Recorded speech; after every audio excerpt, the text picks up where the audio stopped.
예, 오늘은 창세기가 전하는 복음 그 86번째 시간이 되겠습니다. 오늘부터는 이제 창세기 45장 말씀을 우리가 함께 살펴보고자 합니다. 지난주 우리는 창세기 44장 말씀을 통해 이른바 요셉의 그 은잔 테스트를 통해서 요셉의 형들의 죄가 분명하게 드러나게 하시고 또 그 죄에 합당한 열매를 맺고 회개의 자리로 나아가게 하시고 또 그 제3의 문제는 오직 예수 그리스도의 대속의 은혜로만 가능함을 증거하신 말씀에 대해서 우리가 함께 말씀을 나누어 보았죠. 그리고 오늘부터 우리가 살펴볼 이 창세기 45장 말씀은 이런 죄에 대한 깨달음 또 죄에 대한 참 회개의 자리로 나아온 이 요셉의 형들에게 베풀어 주시고 주어지는 온전한 회복과 풍성한 은혜에 대한 말씀입니다. 그렇습니다. 하나님께서는 진실로 우리가 모든 죄악과 하나님께서 싫어하시는 그 모든 삶에서 진정으로 회개하고 돌이키기를 원하시는 줄로 믿습니다. 왜냐하면 하나님 우리가 행복하기를 원하시고 하나님의 복을 누리시기를 원하시고 하나님 안에서 그 은혜와 사랑을 풍성히 경험하기를 원하시기 때문에 그런 것입니다. 여러분도 여러분의 자녀가 아프면 얼른 나았으면 좋겠죠. 여러분의 자녀가 혹시 다른 길로 가고 있다면 빨리 바른 길로 왔으면 좋겠죠. 우리를 향하신 아버지 하나님의 마음이 똑같다는 것입니다. 우리의 믿음과 신앙이 건강하지 못하다면 하나님 우리 신앙이 건강해지기를 원하시는 것이고 우리가 영적으로 아파하고 힘이 없다면 하나님께서는 우리가 힘을 얻고 영적으로도 승리하기를 원하시는 것이고 우리가 자꾸만 잘못된 길로 가고 있다면 돌이켜서 하나님 안에 거하기를 원하시는 것입니다. 우리가 주님을 그 가까이 하니 우리 인생의 최고의 복인 줄로 믿습니다. 하나님은 우리를 자꾸만 가까이 불러요. 가까이. 요즘은 예전에는 안 그랬는데 요즘은 이제 우리 큰아들한테 보면 저희 집사람이 앵길 때가 있어요. 아유 우리 큰아들 하면서 이렇게 안거든요. 그럼 우리 애들이 어릴 때는 그렇게 좋아하는데 요즘은요. 아유 엄마 왜 이러십니까? 왜 이러십니까? 하고 이제 살짝 이렇게 밀어내죠. 그렇죠? 주님은 우리를 자꾸만 가까이 하는데 우리 속에 순수할 때는 그게 너무 좋아요. 너무 좋은데 내 속에 뭔가가 들어가고 다른 것이 들어가고 세상으로 머리가 굵어지고 이러면요. 주님이 가까이 하는 것도 부담스러운가 봐요. 그래서 자꾸만 주님으로부터 멀어지려고 한다는 것이. 그런데도 우리 하나님 포기치 아니하시고 우리를 자꾸만 부르시고 초청하시고 안아주시고 우리를 복 주시기를 원하시는 분이 바로 우리 하나님이신 줄 믿습니다. 그래서 이 창세기 45장 말씀을 통해 우리가 살펴볼 것은 그 하나님께로 돌아오고 하나님을 가까이 한 회개의 자리로 나온 그들에게 하나님께서는 어떤 은혜들을 베풀어 주시는가 또 그들은 어떤 믿음의 고백을 하게 되는가 그것을 우리가 함께 살펴보고자 합니다. 자, 1절 말씀을 먼저 보시면요. 요셉이 시종하는 자들 앞에서 그 정을 억제하지 못하여 소리질러 모든 사람을 자기에게서 물러가라 하고 그 형제들에게 자기를 알리니 그때 그와 함께한 다른 사람이 없었더라. 즉 이 요셉의 형들이 앞에 있었던 그 은잔 테스트의 시험을 온전히 통과하는 것을 이 요셉이 봤죠. 그러니까 우리가 죄를 범했다. 하나님이 우리의 죄를 들추어내셨다. 그렇게 이제 그 은잔 테스트를요 다 통과하는 것을 보게 됩니다. 그리고 마지막 그 테스트 앞에서도 유다가 딱 나서잖아요. 내가 대신하여 담보가 되겠습니다. 이런 대속적인 고백을 하는 것을 보면서요. 요셉의 마음이 어땠다는 거예요? 억제하지 못할 정도로 벅차 올랐다는 것입니다. 여러분 이 요셉은 우리 예수님을 예표한다고 말씀드렸잖아요. 우리 주님은요. 우리가 이런 믿음의 자리로 회개의 자리로 나아올 때 이처럼 벅차하시는 거예요. 참으로 기뻐하시는 줄로 믿습니다. 특별히 그 모든 시험 가운데서도 우리가 믿음으로 견디고 있을 때에 어떻게든 그 믿음 안에 머물려고 하고 있을 때에 하나님 안에서 하나님 앞에서 그렇게 몸부림치고 있을 때에 하나님은요 정말로 기뻐하신다는 거예요. 그러니까 요즘 제가 우리 막내를 보면서 우리 막내가 보면서 제가 다 벅찬 감동을 받거든요. 제가 계속 저희 집 얘기해서 죄송하지만 근데 이 애가요 어떻게든 뭔가 잘하고 싶은 거예요. 근데 이제 자기가 뜻대로 잘 안 되는 거예요. 뭐 어떤 과목을 공부하는데 너무 잘하고 싶은데 근데 뜻대로 안 되는 거예요. 그러니까 이게 보통 그러면 에이 하고 포기할 수 있는데 얘는 그걸 가지고 누가 시키지도 않았는데 1시까지 2시까지 3시까지 어제도 보니까 거의 3시까지 그걸 붙들고 실험하고 있더라고요. 나는 숙제하는 줄 알았어. 숙제야? 이랬더니 아니 아빠 나 이 과목을 잘하고 싶은데 참 안 돼서 이런다고. 제 마음에 안타까움이 있습니다. 하나님이 좀 머리를 탁 열어주시든지 요령을 탁 터트려 주시든지 하면 좋은데 하나님께서 무엇을 기대하시는지 모르겠지만 자꾸만 기도만 시키고 있고 그렇더라고요.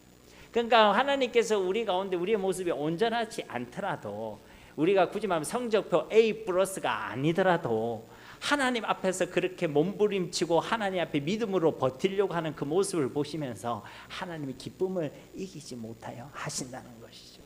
그렇지 않습니까 여러분? 그래서 오늘 말씀 이 정을 억제하지 못한다 이 말은요 그 정을 스스로 이기지 못한다라는 의미인 것입니다. 그렇습니다. 하나님께서는 우리에 대한 그 사랑과 그 기쁨을 이기지 못하여 하시는 하나님이신 줄 믿습니다. 그렇게 우리 한 사람 한 사람을 최고로 사랑해 주시고 보배롭게 여겨주시고 그 기쁨을 이기지 못하여 하시는 분이 바로 우리 하나님이시라는 것입니다. 여러분 우리가 잘 아는 누가복음 15장에 보면요 아주 기가 막힌 한 인물이 등장합니다. 그야말로 탕자가 등장하죠. 그 탕자를 생각해 볼 때 어떻습니까 여러분? 그런 훌륭한 아들입니까? 괜찮은 아들입니까? 아니죠. 정말 괘씸한 아들이고 이기적인 아들이고 세상적이고 불효막심한 아들이 탕자가 아니겠습니까? 그런데 그런 아들이라도 비록 세상 가운데 재산도 다 탕진하고 그의 삶도 문란하기가 그지없고 몰골도 만리 아니지만은 그러나 그가 집으로 돌아갈 것을 결심하고 집으로 돌아왔을 때 그의 아버지는 어떻게 하셨습니까? 여러분 누가복음 15장 20절 말씀에 보면 이에 일어나서 아버지께로 돌아가니라 아직도 거리가 먼데 아버지가 그를 보고 측은히 여겨 달려가 목을 안고 입을 맞추니 그만큼 기뻐하셨다는 거예요 여러분. 이 둘째 아들에게 어떤 자격이 있어서나 무엇을 해서가 아닙니다. 오히려 자격이 없어요. 오히려 더 아버지에게 악하게 했던 자입니다. 그러나 그가 아들이라는 이유 하나만으로 그의 존재 하나만으로 세상 가운데 있더니 그가 이제 아버지의 집으로 다시 돌아왔다는 그 이유 하나만으로 이 아버지는요 이처럼 기쁨을 이기지 못하여 하시고 그 기쁨과 즐거움으로 그 놀라운 사랑으로 그를 환영해 주시고 안아주시고 그를 회복시켜 주시고 있다는 것입니다.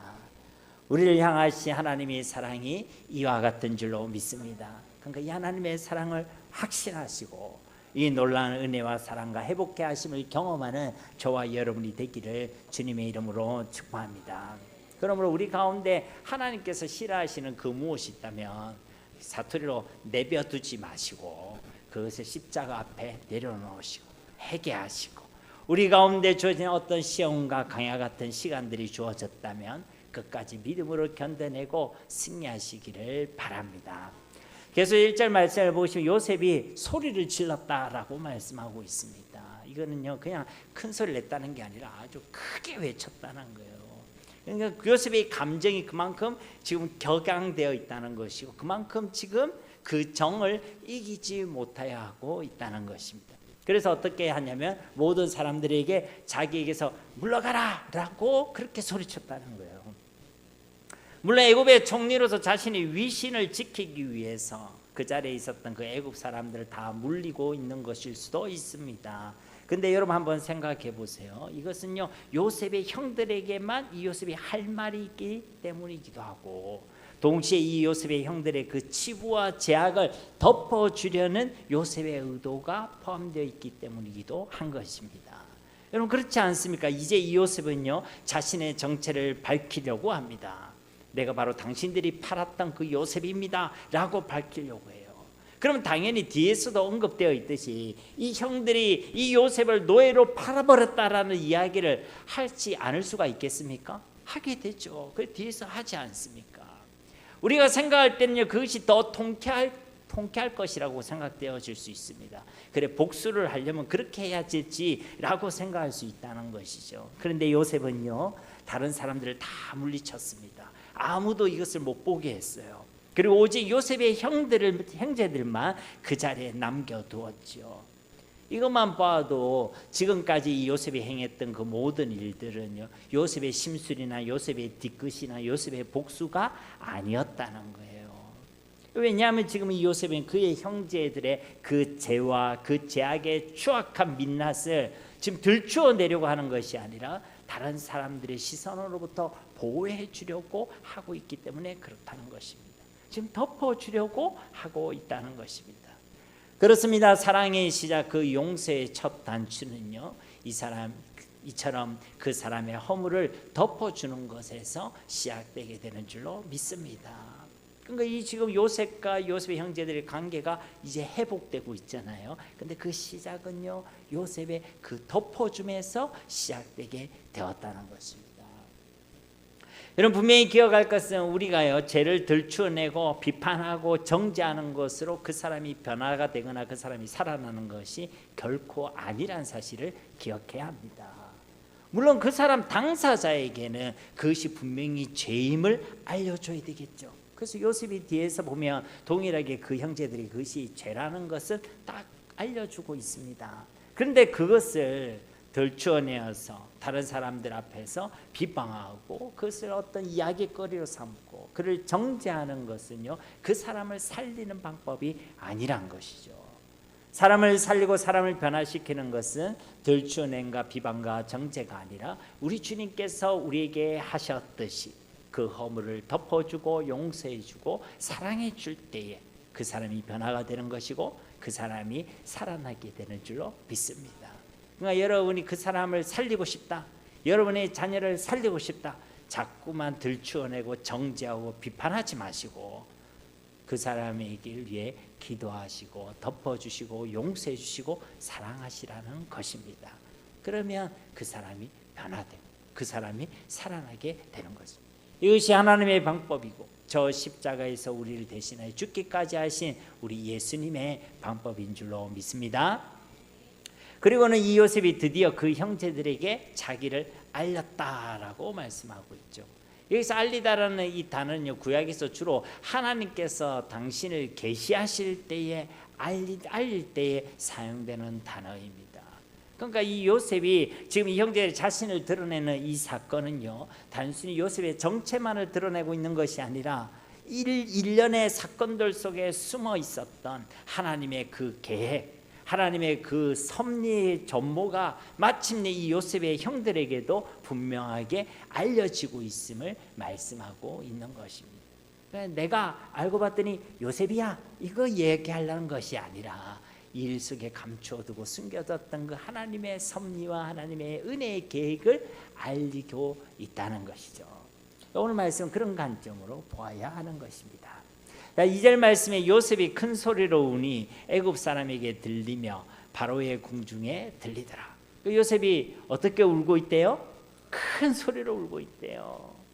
여러분 이전에도 요셉은요 울었습니다. 창세기 42장에도 그의 형들이 우리가 아우의 일로 말미암아 범죄하였도다라고 하면서 자신들의 죄악을 깨닫고 있을 때 요셉은 그것을 보면서 잠시 자리를 피하고 혼자 울고 돌아왔지요.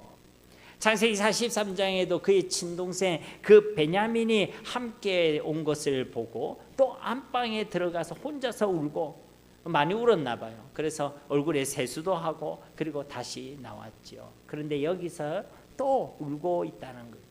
여러분 요셉이 울었다는 이 사실에 대해서는요, 그 앞에서의 울음이나 지금에서의 울음이나 똑같은 울음으로 보이지만 오늘 본문 말씀의 이 요셉의 울음은 이전의 울음들과는 완전히 다른 의미의 울음인 것입니다. 이전에 그 울음들은 다 혼자서 흐느끼는 울음이고 그리고 이제 숨기고 자제하려고 애쓰는 그런 울음들이었죠. 그런데 이제 이 요셉의 오늘 말씀의 이 요셉의 울음은요, 그의 형들 앞에서 마음껏 통곡하는 울음이에요. 이제 더 이상 숨기지 않습니다. 굳이 말하면 꾹꾹 눌려놨던 그 울음을 이제는 터뜨리고 있는 거예요. 그러니까 그 지금 얼마나 수년간 그게 응축된 울음 아니겠습니까? 그게 지금 터져나오고 있는 것입니다. 그러니까 얼마나 그게 크게 들렸던지 오늘 말씀의 표현은 진짜인지 모르겠지만 담벼락을 넘어서 왕궁에까지 들렸다라고 이야기하고 있죠.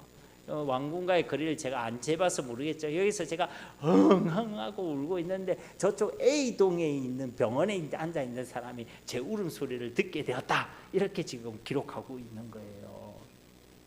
그러니까 이 요셉의 울음은 단순히 슬퍼서 그간 세월이 억울해서 그리고 화가 나서 그렇게 우는 울음이 아니란 것이죠.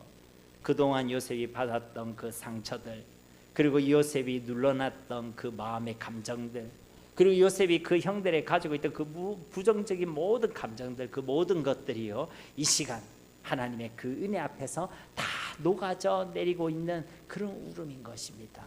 표현하자면 진짜 용서와 기쁨의 눈물인 것이고, 진정한 회복의 울음인 것이고, 그리고 벅찬 자유의 울음인 것입니다. 언제도 말씀드렸듯이 저에게도요, 개인적인 이런 경험이 있었습니다. 저 역시도 제게 일어나는 일들에 대해서 왜라는 질문을 하나님께 강하게 던져대었던 시기가 있었습니다. 왜 나에게만 이런 일이 일어나야 합니까? 왜 나에게 이런 일을 주십니까? 왜 나에게 이런 문제와 고민들을 주셔야만 했습니까? 그렇게 왜 그런 의문과 원망의 말을 하나님께 강하게 던져대던 시기가 있었다는 것이죠. 그래서 저도요, 아직 잊지 않습니다. 2007년 그 1월달, 그때 이제 저희 교회 신년 집회가 있었는데, 하나님께 말씀을 마치고 말씀을 다 마치고 이제 기도하는 가운데 하나님께서 파노라마처럼 제게 일어났던 그 사건 하나하나들을 떠올리게 하시고, 그 하나하나에 대한 그 이유를요, 깨닫게 하시더라고요. 근데 그 이유의 핵심은 뭐냐면 다 하나님의 사랑이었다는 거예요. 다 하나님의 섭리와 주권적인 은혜였다는 것입니다. 바로 그때요, 저를 향한 그 하나님의 사랑이 정말 쓰나미처럼 밀려오더라고요. 얼마나 그 하나님의 주권적 은혜에 대해서 확신이 막 생기는지, 그러니까 그것이 분명해지니까요, 하나님의 그 사랑이 너무 강하게 느껴지는 거예요. 그래서 제가 그때 태어나서 처음으로 그런 기도를 해봤습니다. 하나님, 저를 좀 그만 사랑해 주세요. 태어나서 처음으로 그런 기도를 해봤어요. 그만큼요, 그 하나님의 사랑이요, 쓰나미처럼 몰려오고 내게 믿어지고 하나님의 그 주권이 믿어지는 시간이 있었다는 거예요. 그러니까 다른 어떤 말도요, 잘 안 나오더라고요. 제 마음이지만 도무지 그것이 통제가 되지 않았습니다. 그래서 그때요, 정말 떠나가라고 혼자 엉엉 울면서 정말 대성통곡을 하면서 울었던 기억이 있습니다. 제가 울고 났더니 제 동생이 저를 안고 있더라고요. 같이 막 울고 있는 거야. 엉엉 울고. 그래가 이 녀석도 무슨 감동이 있었는가 보다 싶어가지고 나중에 집회를 마치고 제가 제 동생한테, 그래 아우야, 니는 그래 왜 그래 울었냐, 은혜를 나누고 그랬더니, 내가 기도 가운데 하도 크게 우는 사람이 소리가 들려가 쳐다봤더니 형인데, 형이 그렇게 불쌍하게 울어가지고 내가 안아줬다는 거예요. 아이고 참. 그런데요, 그렇게 제가 우는데도요, 전혀 슬프지가 않았습니다. 오히려 그 울음 가운데 제 마음속에는요, 기쁨과 감사가 넘쳐나고 자유가 느껴지더라고요. 그 오랜 기간 동안 나를 묻고 있었던 왜라는 그 질문이 저를 막 묻고 있었나 봐요. 근데 그것이 툭 하고 떨어져 나가는 것 같았고, 뭔가 캄캄했던 그 무엇에 빛이 환하게 비치는 것 같은 그런 충만한 자유와 행복을 마음껏 만끽하며 누릴 수가 있었다는 거죠. 그래서 제가 이 요셉의 이 울음이요, 저 참 공감이 가더라고요. 여러분도 아마 공감이 가실 거예요. 이 요셉의 울음이 이런 은혜의 눈물, 이런 회복의 울음, 그런 자유의 통곡과 같은 그런 울음이었구나 라고 이해가 되더라는 거예요. 저와 여러분에게도 이런 눈물과 이런 울음과 이런 통곡이 있게 되기를 주님의 이름으로 축복합니다. 무조건 그냥 속 시원하게 울어 제껴라, 그런 이야기 아닙니다. 내가 내 마음을 억누를 수 없을 만큼의 그 하나님의 위대하신 은혜와 사랑을 풍성히 경험하시고 확신하시라는 것입니다. 그러면요, 그 사랑이 내 마음을 사로잡는 거예요. 사로잡힐 것입니다. 3절 말씀에 요셉이 그 형들에게 이르되, 나는 요셉이라 내 아버지께서 아직 살아 계시니까. 형들이 그 앞에서 놀라서 대답하지 못하더라. 그 요셉이 이제 그의 형제들에게 다시 한번 분명히 자기를 드러내고 밝히고 있죠. 내가 요셉이다. 여러분 42장에 보면요, 요셉이요, 그 요셉의 형들과 자신들의 사이에 누구를 뒀냐면 통역을 뒀었어요. 통역.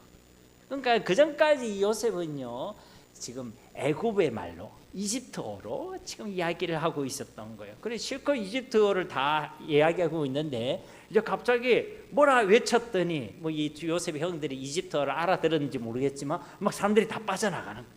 다 빠져나가고 자기들과 요셉만 지금 딱 남은 그런 상황입니다. 근데 갑자기 이 요셉이 그 형제들에게 아주 유창한 히브리어를 이제 쓰는 것이죠. 내가 바로 요셉이다. 그러면서 자신들의 아버지 야곱의 안부까지 묻고 있다는 것입니다. 여러분, 이 요셉의 형들이 어떻게 했겠습니까?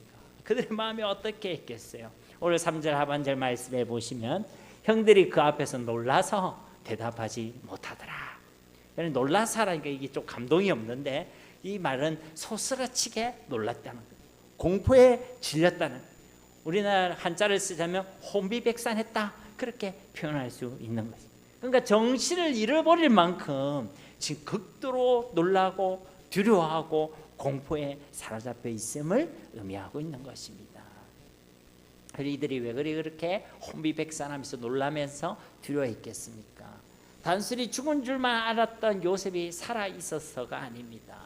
그 요셉에게 범했던 자신들의 그 몹쓸 죄악이 생각나서이고, 그리고 그 자신들의 그 잔인한 죄악의 당사자인 요셉이 눈앞에 나타났기 때문이고, 그리고 그가 지금 자신의 생사여탈권을 쥐고 있는 애굽의 총리로 등장하고 있기 때문에 그런 것입니다. 여러분, 신약에도요 이와 비슷한 사건이 있습니다. 사도행전 9장에 보면 한 인물이 등장해요. 그도요 예수님을 믿는 자를 핍박하기 위하여 다메섹이라는 도시로 가고 있었습니다. 그리고 그 길, 그 도상에서 예수님을 만나죠. 아니, 예수님을 핍박하고 있었고 예수 믿는 사람을 죽이고 있었는데 예수님이 나타나셔서 이야기하는 거예요. 그때는 나는 요셉이다 이렇게 얘기하신 게 아니고 나는 핍박하는 예수다 라고 말씀해 주셨어요. 그가 누구죠? 바울이라는 이름을 받기 전에 사울입니다. 그렇죠? 우리가 볼 때는 정말 은혜로운 장면이고 참 도전이 되는 장면이고 사모가 되는 장면 아니겠습니까? 그런데 여러분, 이 사울 입장에서 한번 생각해 보세요. 여러분, 얼마나 놀랬겠습니까? 얼마나 죄책감이 들었겠습니까? 얼마나 후회스럽고 또 얼마나 두려웠겠습니까? 지금 이 그와 유사한 두려움과 공포와 죄책감을요 이 요셉의 형들이 그대로 경험하고 있는 것입니다. 그렇죠? 그래서 그 다메섹 도상에서 주님을 만나게 됐을 때 이 사울은 어떻게 했죠? 그래서 그 두려움과 공포와 죄책감에 사로잡혀서 감히 고개도 들지 못하고, 성경의 표현에는 땅에 납작 엎드려져서 주님의 음성을 들었다라고 표현하고 있죠. 여러분, 이처럼 죄의 문제가 완전히 해결되지 않은 사람은요 부활하신 주님을 만났을 때도 그 주님의 살아계심과 부활하심이 기쁨이 되는 것이 아니라 두려움과 공포가 되게 되는 것입니다. 죄 문제를 해결하지 않고 여전히 죄 가운데 뒹굴고 살아가는 자는요 우리 주님을, 우리 예수님을 결코 기뻐할 수도 즐거워할 수도 없다는 것입니다. 그러나 그 모든 죄에서 회개하고 돌이킨 사람, 영원한 용서와 긍휼의 은혜를 경험한 사람은요 주님을 기뻐하게 되는 것입니다. 그 긍휼의 은혜를 맛보는 사람은 주님 얘기만 하면 그렇게 기쁘고 즐거울 수가 없는 것입니다. 다른 얘기하면 그냥 하하 울고 웃고 마는데 예수님 얘기하면 그 기쁨이 계속되는 거예요. 그 기쁨이 계속되는 것입니다. 여러분, 주 예수님이 좋으십니까? 안 좋으십니까? 이럴 때 사실은 예수님이 좋은 걸 어떡합니까? 이렇게 노래라도 불러야 되는데, 그죠? 그러니까요, 이렇게 주님의 은혜를 경험한 사람은 주님을 기뻐하고 주님을 좋아할 수밖에 없게 되는 것이고, 더 이상 나와 세상이 아니라 내 사랑하는 주를 위하여 살아가게 되는 줄로 믿습니다. 그러니까요, 우리 가운데 있는 죄의 문제를 우리는요 날마다 해결해야 되는 거예요. 날마다 그 십자가 앞으로 나가서 그 십자가의 은혜를 우리 날마다 경험해야 될 줄로 믿습니다. 우리 인생의 모든 죄악의 문제에 대한 완전한 해답, 우리 주 예수 그리스도이신 줄 믿습니다. 4절 말씀에 요셉이 형들에게 이르되 내게로 가까이 오소서. 그들이 가까이 가니 이르되 나는 당신들의 아우 요셉이니 당신들이 애굽의 반자라. 3절 말씀처럼 논란과 공포와 또 죄책감 가운데 사로잡힌 그의 형들을 향해 이 요셉은요 뭐라고 얘기하냐면 내게로 가까이 오소서라고 이야기합니다. 여러분, 이건 명령이 아니라요 요청을 하고 있는 거예요. 아주 친절하게 얘기하고 있는 것입니다. 아마도 이 요셉이 내가 요셉이다라고 자신의 정체를 딱 밝히자 이 요셉의 형들은요 이 요셉을 가까이 하지 못했던 것 같아요. 그 말을 딱 듣자마자 아예 그 자리에 딱 굳어 있었던지, 아니면 오히려 뒷걸음질을 치면서 오 요셉이야 하면서 그렇게 뒤로 물러섰던 것 같습니다. 그래서 이 요셉은요, 그렇게 굳어 있지 말고 가만히 있지 말고 자꾸만 뒤로 물러서고 도망하지 말고 내게로 가까이 오소서라고 말했다는 것입니다. 이와 같이 우리 하나님께서는 우리가 죄를 지었다고 우리를 멀리 하시거나 우리를 떠나시거나 우리를 버리시는 분이 결코 아니십니다. 말할 수 없는 탄식으로 우리를 위해 기도하시고 우리를 끊임없이 부르시고 계시는 분이 바로 우리 하나님이신 거죠. 하나님께서는 그 죄악 가운데 있는 우리라 할지라도 어서 회개하고 돌이키라고, 더욱 주님께 가까이 오라고 우리를 언제나 불러주시고 초청하여 주신다는 것입니다. 그 초청을 듣고 우리가 주님께 나가면 이 요셉의 형들이 누렸던 그 회복과 자유를 누리게 되는 것입니다. 어쨌든 이 요셉의 형들은요, 그 요셉의 부름을 듣고 요셉에게로 가까이 나가고 있죠. 그리고 그곳에서 그들은 다시 나는 요셉입니다, 나는 당신들이 이 애굽으로 판 동생 바로 그입니다 라는 요셉의 음성을 들을 수 있었습니다. 그러니까 요셉의 형들은 요셉을 가까이 하는 그 걸음을 통해서 이제 자신들의 그 죄악을 정면으로 아주 분명하게 마주하게 되었다는 것입니다. 여러분, 우리가 주님을 가까이 하면 할수록 그 은혜의 빛으로 나아가면 나아갈수록 우리 가운데 있는 그 어둠과 죄악은요 더 분명하게 드러나게 되어 있습니다. 주님 멀리 있을 때 내가 꽤 괜찮게 산다고 생각해요. 그리고 죄를 지어도 내가 좀 괜찮은 죄인이라고 생각합니다. 그런데 우리가 주님께로 가까이 가면 갈수록 은혜의 빛으로 나아가면 나아갈수록요, 아, 내가 멸망받아 마땅할 죄인이구나, 몹쓸 죄인이구나, 정말 먼지와 같고 티끌과 같은 존재구나. 이제 그렇게 얘기하면 별로 기분 나쁠 게 없어집니다. 그런데 이 복음 밖에 있는 사람은요, 당신이 죄인입니다 하면 기분 나빠하죠. 내가 왜 죄인인데, 먼지와 티끌 같아면 지금 나를 무시하냐고 그렇게 얘기하죠. 이게 내가 은혜에 가까이 가면 갈수록요, 나의 인생의 어떤 추억들이 다 드러나게 됩니다. 그렇죠? 그리고 이 죄와의 이 직면, 이 죄와의 죄악의 드러남은요, 우리에게 저주가 되는 게 아닙니다. 우리를 정죄하기 위해서, 우리를 심판하기 위해서가 아닙니다. 우리를 회복시키시고 우리를 온전하게 하시고 우리를 구원해 주시고 그 십자가의 은혜와 사랑과 능력을 경험하게 하시기 위한 하나님의 은혜인 줄 믿습니다. 그러니까 이 요셉의 형들은요, 이 요셉을 통해서 지금 하나님의 그 은혜의 빛 아래에 지금 나아가고 있다는 것이죠. 그 하나님의 은혜의 빛 아래에 있다는 것은요, 이제 그가 회복되고 있다는 것입니다. 회복되고 있다는, 이 회복의 역사가 어떻게 이루어지고 있는가? 5절 말씀에 우리 5절 말씀 우리 함께 봉독해 보겠습니다. 당신들이 나를 이곳에 팔았다고 해서 근심하지 마소서, 한탄하지 마소서. 하나님이 생명을 구원하시려고 나를 당신들보다 먼저 보내셨나이다. 아멘. 먼저 한 번 더 요셉은요, 당신들이 나를 이곳에 팔았다 라는 사실을 언급하는 것으로요, 그들이 행한 그 행위와 결정이 분명한 죄악임을 말씀하고 있죠. 그렇지만 그들에게 이 요셉은요, 그렇다고 해서 근심하거나 한탄하지는 마시라 라고 말씀하고 있는 것입니다. 근심하지 말라는 것은요, 그것으로 인해 계속 근심하고 괴로워하고 슬퍼하지 말라는 것입니다. 한탄하지 말라는 것은 그것으로 계속 스스로에게 화를 내거나 후회하며 자책하지 말라는 것입니다. 여러분, 분명히 회개는요, 내가 범한 그 죄악에 대해서 근심하고 한탄하는 것이 회개지요.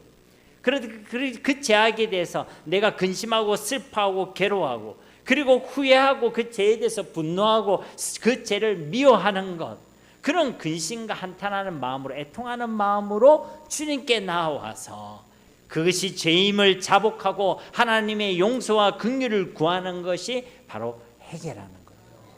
그런데 그렇게 애통하는 마음과 결단으로 회개의 자리로 나왔다면, 그래서 주님 앞에 진정으로 회개했다면 그 뒤에 우리가 계속해서 그 근심과 한탄하는 마음에 사로잡혀 있어서는 안 된다는 것입니다.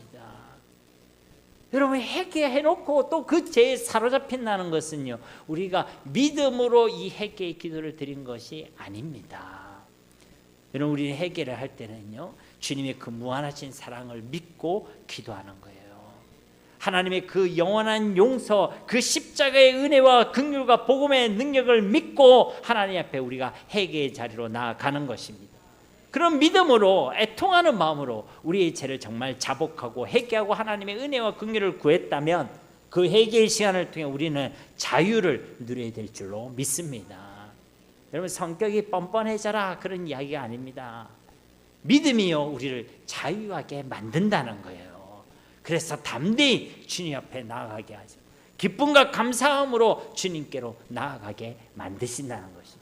그래서 이 회개의 자리로 나아가고 있는 요셉의 형들에게 오늘 말씀은 요셉을 통해 선포하고 있는 것이죠. 이제 더 근심하지 마라. 이제 더 이상 한탄하지 마라. 예수 그리스도 안에는 결코 정죄함이 없는 줄로 믿습니다. 그런데도 우리가 계속 근심하고 아파하는 거, 그리고 계속 한탄하면서 스스로를 자책하고 죄책감 가운데서 살아가는 거, 그렇게 나는 안 되라 하면서 계속 자기를 지어박으면서 살아가고 그 죄악의 결과와 죄책감 속에 갇혀서 살아가는 거, 이거는요 건강한 신앙도 아니고 우리를 참으로 사랑하시는 아버지 하나님께서 기뻐하시는 일도 결코 아니란 것입니다.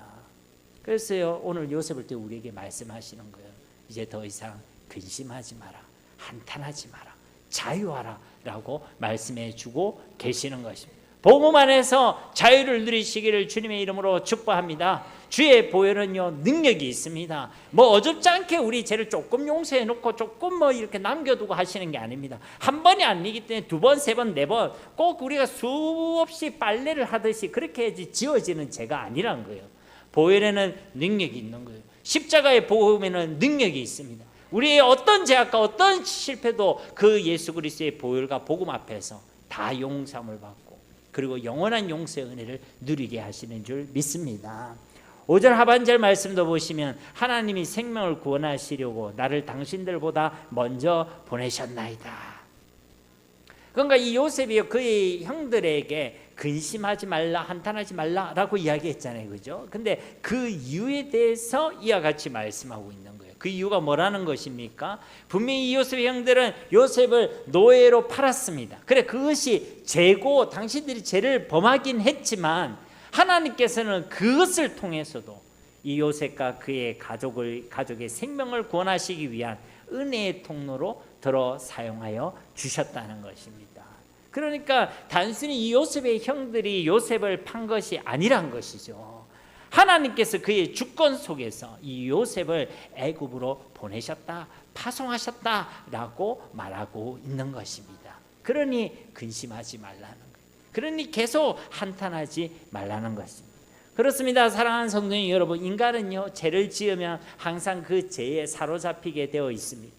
그 죄로 인한 두려움과 그 죄로 인한 아픔과 그 죄로 인한 후회와 그 죄로 인한 죄책감과 그 죄로 인한 상처에 사로잡히게 되어 있다는 것입니다. 그래서 이 형들은 그 회개의 자리에 나오고도요 여전히 근심하고 있었고 여전히 한탄하고 있었습니다. 자유하지 못했다는 거예요. 복음을 받았는데도 그 복음을 누리지를 못했다는 것입니다. 그런데 요셉은요 이런 형들에게 근심하지 말라, 한탄하지 말라 하면서 자유를 선포하고 있다는 것입니다. 그냥 그의 형들을 요셉이 좋은 말로 위로하고 달래고 있는 것이 아닙니다. 요셉 그가요 이야기할 때요 하나님께서 우리 가족을 살리기 위해서였습니다. 그래서 하나님께서 나를 애국으로 파송해 주신 것이었습니다. 그런 위대한 주님의 그 주권적 은혜에 대한 확신이 요셉에게 있었던 거예요. 그래서 그가요 용서할 수 있었고 그리고 그들을 긍휼히 여길 수 있었고 그들에게 근심 한탄하지 말 것 자유를 선포할 수가 있었다는 것입니다. 여러분 이 요셉이요 그가 겪었던 그 끔찍한 각오와 그 아픔과 상처를 바라보는 눈이요 완전히 다름을 알 수가 있는 것입니다. 분명히 요셉의 과거에 일어났던 그 일은요 정말 끔찍한 일이었습니다. 피를 나누는 형제들 사이에서 결코 일어날 수 없는, 일어나서도 안 되는 그런 죄악이 일어난 것이죠. 형제들로부터 죽임을 당할 뻔하고 형제들로부터 저 우물에 갇히기도 하고 그리고 결국 그 형제들로부터 인신매매를 당해서 노예로 팔려가는 그런 상황이었습니다. 여러분. 그리고 요셉이 그 우물에 들어가서 그냥 가만히 있었습니까? 소리를 질렀잖아요. 살려달라고, 꺼내달라고, 나를 팔지 말라고. 그런데도요 이 형들은요 얼마나 못했는지 그냥 그 요셉을 팔아버렸어요. 그것만 보면요 지금 끔찍한 사건, 과거의 그 끔찍한 일들이 요셉에게 왜 안 남아 있겠습니까? 상처가 되겠죠. 아프겠죠. 생각을 떠올릴 때마다 분노가 치밀겠죠. 서운한 마음이 있겠죠. 억울함이 있겠죠. 그런데 요셉은요, 그 사건의 그것만을 바라보고 있는 것이 아니란 것이었죠. 하나님께서 이 요셉에게 은혜를 주신 줄로 믿습니다. 그래서 그 사건이, 그 문제가 그냥 쥐어지는 문제와 고난이 아니라 하나님께서 이 야곱의 가문을 구원하시기 위한 하나님의 은혜고 하나님의 계획이고 하나님의 섭리였음을 이 요셉이 보고 있다는 것입니다. 그러니까 문제를 문제로만 보고 있는 것이 아니라 그 문제에 넘어 있는 하나님의 은혜의 계획과 하나님의 주권과 하나님의 섭리를 믿음의 눈으로 발견할 수가 있었다는 것입니다. 그래서 먼저는 이 요셉이 그 과거의 상처, 아픔과 괴로움으로부터 자유할 수가 있었다는 거예요. 이 믿음의 눈이 없으면 우리는 계속 왜라는 질문을 던지면서 그 문제에 묶일 수밖에 없습니다. 그러나 그 속에 하나님의 주권적 은혜를 내가 믿고 하나님의 계획이 있음을 내가 믿음으로 바라볼 수 있을 때에 우리는 묶이게 되는 것이 아니라 자유하게 되는 것입니다. 그래서 이 요셉의 형들은, 이 요셉은요, 성격이 좋아서 속이 없어서가 아니라 이 하나님의 주권과 계획을 볼 수 있었기 때문에 원망과 분노의 마음으로 그들을 대했던 것이 아니라 그들을 용서하고 그들의 허물을 덮어주는 긍휼의 마음으로 그들을 대할 수가 있었다는 것입니다. 여러분, 이런 은혜가 저와 여러분 가운데도 있게 되기를 주님의 이름으로 축복합니다. 우리가 문제를 바라볼 때도 문제를 문제로만 바라봐서는 답이 나오지 않아요. 세상 사람과 똑같아집니다. 염려에 묶이고 근심에 묶이고 두려움에 묶이고 불안에 묶이고, 사람에 대해서도요, 우리가 정말 그 속에 있는 하나님의 계획을 보지 못하고 주권적 섭리를 내가 믿지 못하면 그 사람에 대해서도 섭섭함, 그리고 분노, 미움, 이런 상한 감정에 묶일 수밖에 없다는 것입니다. 그러나 우리가 하나님을 바라볼 수 있고 하나님의 주권을 내가 믿음으로 인정할 수 있다, 하나님의 계획이 있어, 은혜의 계획이 있음을 내가 믿음으로 내가 고백할 수 있다, 그러면 이 모든 것으로부터 우리는 자유하게 되는 것입니다. 참된 자유를 누리게 되는 것이고, 또 사람을 대할 때도 우리가 할 수 없는 예수님의 마음으로 정말 그들을 긍휼히 여기고 용서하고 사랑할 수 있는 은혜를 누리게 되는 줄로 믿습니다. 6절 말씀에도 이 땅에 2년 동안 흉년이 들었으나 아직 5년은 밭갈이도 못하고 추수도 못할지니라. 여러분, 요셉이 이 이야기를 왜 해주겠어요? 이 요셉의 형들에게 왜 이야기를 하겠습니까? 요셉이 이 이야기를 그의 형들에게 하는 목적은요, 그 하나님의 구원의 계획이 지금도 계속 진행되고 있다라는 것을 알려주기 위함인 것입니다. 그 말을 지금 하고 있는 거예요. 단순히 형들에게 앞으로 5년 동안 더 흉년이 계속될 것이다, 이런 미래에 대한 정보를 주려고 하는 것이 아니라, 그렇기 때문에 하나님께서 나를 먼저 애굽으로 보내주셨고, 그리고 그를 통해 이 야곱의 가정을 살려주시기 위하여 하나님께서 이 모든 일들을 계획하시고 이 일들을 이루고 계신다, 앞으로 5년 동안에도 이 일은 계속되어질 것이다 라는 것을 말씀해 주고 있는 것입니다. 그러니까 앞으로 원래 이 5년은요, 절망의 시간이 되어야 되겠죠. 그런데 그 절망의 시간들을 소망으로 지낼 수 있기 위하여 이 요셉을 먼저 보내셨다는 것을 지금 이 요셉이 고백하고 있는 것입니다. 절망이 가득한 이 땅 가운데 우리가 소망으로 살아갈 수 있는 것은 바로 그 하나님의 주권적 은혜를 내가 믿음으로 고백하는 일인 줄로 믿습니다. 그렇지 않으면 여러분 뉴스 보면요, 다 절망합니다. 그렇죠? 우리나라 꼴을 보면 절망하게 되어 있어요. 정치를 봐도 절망하게 되어 있고, 경제를 봐도 절망하게 되고. 저 몰랐는데 어제도 보니까 우리나라 주가가 막 퍽 갑자기 막 떨어졌다고 하더라고요. 그러니까 얼마나 많은 사람들이요 낙심하는지, 또 얼마나 많은 사람들이요 고통당하는지 모르겠습니다. 그런데요, 우리가 하나님의 주권을 믿고 나에 대한 하나님의 선한 은혜의 계획이 있음을 내가 믿을 때는 어떻습니까? 우리가 그 모든 상황 가운데서 자유하고, 그리고 또 하나님 주시는 평안을 누릴 수가 있게 되는 것입니다. 그러면 그 절망의 상황 가운데서 소망으로 살아가게 된다는 것이죠. 그러니까 우리의 소망은 이 세상에 있는 것이 아닙니다. 오직 하나님께 있고 그 하나님을 믿는 믿음이 우리 가운데 있을 때 우리 인생은 소망의 삶이 되게 되는 줄로 믿습니다. 7절 말씀 우리 함께 봉독해 보겠습니다. 하나님이 큰 구원으로 당신들의 생명을 보존하고 당신들의 우선을 세상에 두시려고 나를 당신들보다 먼저 보내셨나니. 아멘.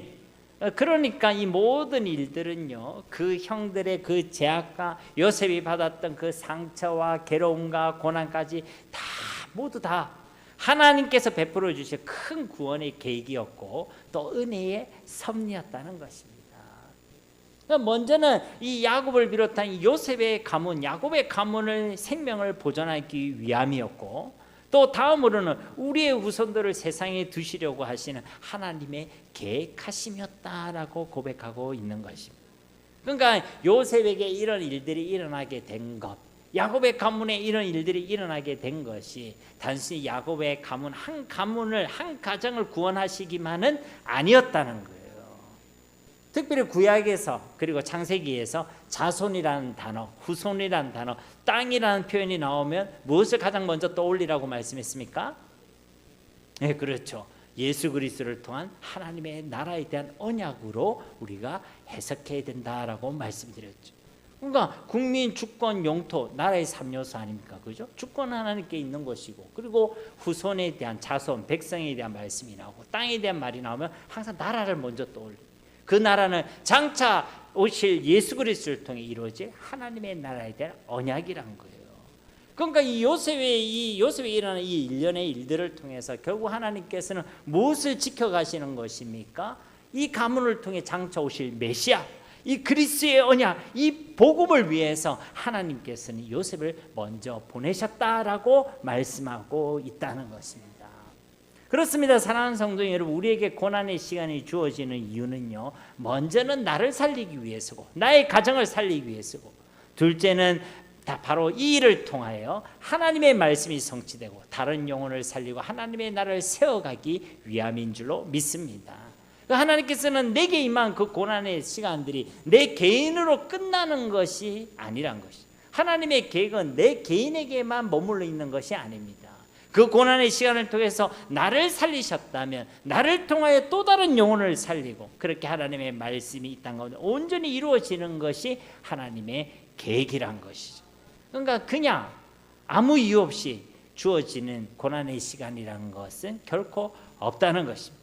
어떠한 고난의 시간과 어떤 시험의 시간 속에서도 하나님의 섭리와 하나님의 주권적인 다스림은 신실히 작동되고 있다는 것이고, 그리고 그 고난의 시간을 통해서 하나님께서 우리를 그 사명의 자리로 부르시고 계신다는 거예요. 고난의 시간을 통해 그 하나님의 계획을 바라볼 수 있고, 또 우리에게 맡겨진 그 사명을 내가 발견할 수 있다면 그것이 바로 하나님의 은혜인 것입니다. 마지막 8절 말씀도 우리 함께 봉독하겠습니다. 그런즉 나를 이리로 보낸 이는 당신들이 아니요 하나님이시라. 하나님이 나를 바로에게 아버지로 삼으시고 그 온 집의 주로 삼으시며 애굽 온 땅의 통치자로 삼으셨나이다. 아멘. 요셉은 다시 한번 분명하게 선포하고 있습니다. 그런데 나를 이리로 보낸 이는 당신들이 아닙니다. 하나님이십니다. 여러분, 이것이야말로 정말 분명한 사실이고, 그리고 정말 정확한 영적 사실임을 선포하고 있는 것입니다. 그러니까 요셉이 이것을 계속 거듭하여 선포하고 있는 것이죠. 그렇게 나를 애굽으로 먼저 보내셔서 애굽의 온 땅의 통치자 총리가 되게 하시고 이 7년 대기근이나 환란의 시간들을 준비하게 하신 분, 그것은 바로 사람이 아니라 바로 하나님이시다라고 선포하고 있다는 것입니다. 여러분, 요셉이 이 애굽의 총리가 되기까지 과정에는요, 정말 많은 일들이 있었죠.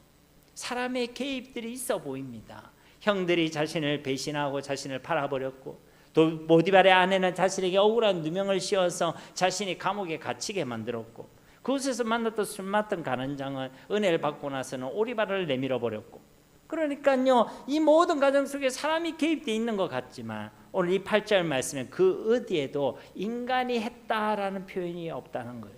오히려 이것을 총망라해서 나를 이곳에 보내신 이는 사람들이 아닙니다. 당신들이 아닙니다. 하나님께서 나를 보내어 주셨습니다라고 믿음으로 선포하고 있다는 것입니다. 철저히 또 순전하게 이 모든 일들이 하나님의 주권적 은혜 속에서 이루어졌음을 그가 믿음으로 고백하고 있다는 것입니다. 이 요셉의 믿음이 그만큼 순전한 믿음이라는 것을 알 수가 있다는 것이. 내게 일어난 이 모든 일들이 하나님의 주권 속에서, 하나님의 계획하심 속에서 일어난 일들이구나. 사람이 한 것이 아니라 하나님이 하셨구나. 이런 믿음의 고백이 저와 여러분 가운데도 있게 되기를 주님의 이름으로 축복합니다. 그러면 요셉과 같이 오늘 말씀에 나타난 대로 온전한 자유를 누리고 이 놀라운 용서와 사랑의 열매를 맺을 수가 있는 것입니다. 그렇습니다. 사랑하는 성도 여러분, 지금 우리의 인생을 끌고 가는 것은요, 어떤 문제나 어떤 사건이 아닙니다. 또 어떤 사람도 아닙니다. 오직 하나님께서 이 온 우주 만물과 우리 모든 역사를 주관하고 계시고 다스리시고 섭리하시고 우리의 인생을 끌고 가고 계시는 줄 믿습니다. 그리고 그 하나님의 인도하심과 그 하나님의 역사하심에는 실수가 없습니다. 변함이 없습니다. 완전하시고 온전하시고 전능하시고 신실하신 줄로 믿습니다. 그렇게 우리 한 사람 한 사람을 최고로 사랑해 주시고 가장 복된 길로 가장 선한 길로 우리를 인도해 주신다는 것입니다. 우리가 만약 이 하나님을 믿음으로 고백하고 인정한다면 우리도 이 요셉이 누렸던 그 자유의 은혜, 그 은혜와 긍휼의 은혜를 맺을 수 있게 된다는 것입니다. 그러나 만약 우리가 이러한 영적 사실과 하나님의 주권을 믿음으로 인정하지 못한다면 우리는 자꾸만 그 문제에 끌려다니는 인생, 그 문제와 상처와 그 감정에 사로잡히는 인생, 그렇게 자유하지도 못하고 스스로도 다른 사람도 결코 용서하지 못하는 인생을 살아가게 된다는 것입니다. 이런 말씀을 맺도록 하겠습니다. 요셉의 위대함은요, 그런 어려움과 고난의 상황 가운데서 역경을 딛고 애굽의 이인자가 되었다라는 그런 어떤 자서전과 같은 내용에 있는 것이 아닙니다. 요셉 그의 위대함은 그 모든 문제와 아픔과 상처와 고난 가운데서도 하나님의 신실하심, 하나님의 은혜의 계획과 주권적 섭리를 바라볼 수 있는 믿음에 있었다는 것입니다. 그러니까 그 믿음이 바로 요셉의 위대함이란 것이죠. 그러므로 당신들이 아닙니다. 환경이나 사람들도 아닙니다. 나를 보내신 이는 하나님이십니다. 하나님이 나를 먼저 보내주셨습니다. 이 하나님의 주권에 대한 분명한 믿음의 고백이 저와 여러분 가운데도 있기를 소망합니다. 그래 우리의 어떤 상황과 어떤 현실 가운데서 참 자유를 누리는 승리와 그 누구라도 용서하고 덮어줄 수 있는 신앙의 성숙함이 우리 가운데 있게 되기를 예수님의 이름으로 간절히 축원드립니다. 우리 말씀을 기억하시면서 이 시간 함께 기도하기를 원합니다. 오늘도 우리 가운데 하나님 요셉이 고백했던 그 믿음이 있게 하옵소서. 우리에게 일어난 모든 일들을 그냥 문제로만 바라보는 자들이 아니라 그 너머에 있는 하나님의 은혜의 계획과 하나님의 주권을 신실히 믿음으로 바라보게 하옵시고, 하나님 이것을 우리가 선포하게 하셔서 우리도 그 참된 자유의 승리와 또 신앙의 성숙함을 누리게 하옵소서. 우리 함께 이 시간 기도하도록 하겠습니다. 아버지 하나님 감사합니다. 오늘도 우리에게 하나님의 귀한 말씀을 주심을 감사드립니다. 하나님 때때로 우리도 하나님 많은 문제와 어려움 가운데 사로잡힐 때가 있습니다. 때로는 우리의 연약함과 우리의 제약의 모습 속에 하나님 우리도 사로잡힐 때가 있습니다. 하나님 그러나 우리가 이 사로잡혀 있는 것이 하나님께서 기뻐하시고 소원하시는 일이 아님을 믿습니다. 자유를 선포해 주시고 우리가 자유하기를 원하시는 주님, 하나님 우리가 진리가 우리를 자유케 하리라고 말씀하신 주의 말씀대로 오늘 주신 이 말씀 을 통해 우리가 자유를 누리기를 원합니다. 하나님 그 문제를 문제로만 바라보지 않기를 원합니다. 우리에게 주어진 그 상황과 현실 속에 우리가 그냥 매몰되어 있지 않기를 원합니다. 그 상황 현실 너머에 그 문제 너머에 하나님 우리를 위하여 일하시고 역사하시고 세밀히 아주 정확하게 역사하시는 하나님의 섭리가 작동되고 있음을 우리가 믿음으로 바라볼 수 있기를 원합니다. 우리를 향한 그 모든 일들 속에 하나님의 선하시고 완전하시며 은혜로우신 계획이 있음을 하나님 우리가 믿음으로 바라볼 수 있기를 원합니다. 하나님 이런 하나님의 주권과 섭리에 분명한 믿음이 있어서 하나님 우리가 모든 상황 가운데 문제 가운데서도 참 자유를 누리는 승리의 삶을 살아가게 하여 주시옵소서. 하나님 우리가 겪은 사람에 대해서도 이 하나님의 주권적인 믿음을 고백하게 하셔서 하나님 그 누구라도 용서하고 사랑할 수 있는 주님의 마음이 그런 믿음의 성숙함이 우리 가운데도 있게 하여 주시옵소서. 그래 하나님 우리의 삶을 통하여 이 예수님을 드러내게 하옵소서. 예수님의 마음을 예수님의 사랑을 드러내게 하시고 하나님 또 우리 삶 속에 매일 허락하시는 자유함과 승리의 역사가 있게 하여 주시옵소서. 우리 다시 한번 기도할 때 이 나라와 민족을 위하여 기도하기를 원합니다. 한국교회를 위해 기도하시고 이 땅의 위정자들을 위하여 기도하시고 또 이 나라가 정말 자유민주주의가 온전히 보장되어져서 우리의 신앙의 자유와 또 진리의 말씀을 지켜낼 수 있도록 하나님께서 은혜를 베풀어 주시고 이 땅 가운데 하나님의 공의가 이루어지게 하옵소서. 또 열방에 흩어진 선교사님들과 저 북녘 땅을 위하여 우리 다시 한번 이 시간 기도하도록 하겠습니다.